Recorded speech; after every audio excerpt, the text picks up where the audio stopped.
It's hanging with my no-me's on the inside. So I've been getting the question a lot, how I manage birth and postpartum work, if this is something that's doable. And my response really, for the most part, is different depending on what your situation is. It took a lot of experimenting for me to figure out my combination of birth and postpartum work. For the first year I was a doula, I was primarily a postpartum doula, and I worked with women prenatally, but I didn't take on any births because it was COVID, so I knew I wasn't going to be getting called. So I was able just to continue postpartum work and not really worry about on-call life while I was doing that. And then of course we were allowed back in the hospital. So at that point, my first overnight experience was about 6 months ago, maybe a little bit longer now. I got to experience the anxiety of working overnight shifts while being on call. Don't ask me why I did that.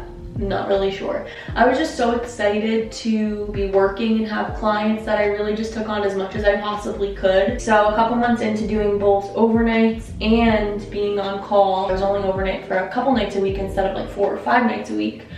And I started taking more birth clients.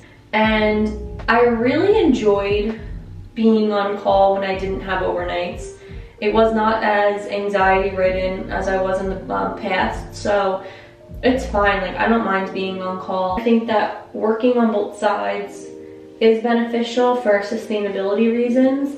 From my experience, at least in my area, you know, doulas aren't that popular, so I'm still getting my name out there and growing that part of my business. But I think eventually, no matter where you are, as long as you get out there, women are gonna know who you are. It's just gonna take some time. So that's why I do both birth and postpartum. And the way that I manage it is I only do day shifts. I only do postpartum day shifts. I stay within an hour range from my birth clients and from my house as well.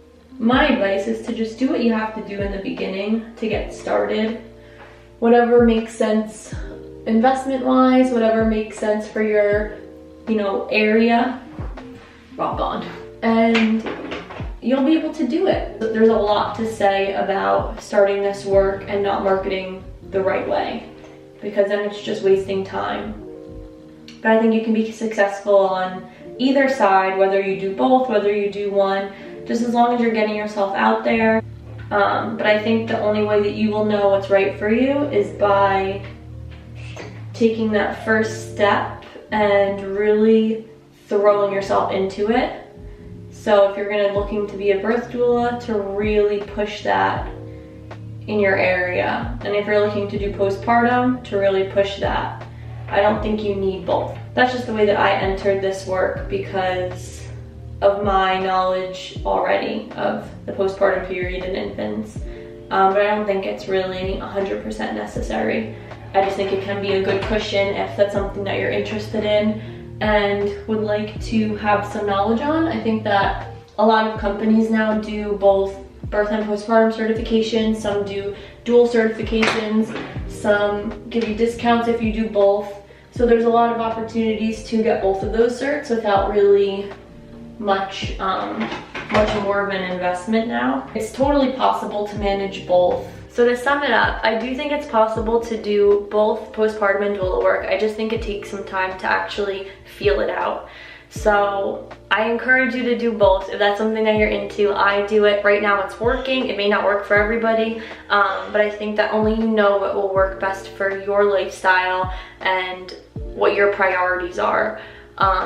It really just takes some time to feel it out. Something that works for you in the beginning may not be what you end up liking the most, 6 months into it. So it takes some time to feel it out. Just begin wherever you possibly can. I recommend just starting, getting those toes wet and feeling where you want to go from there. It all takes a little bit of experimenting.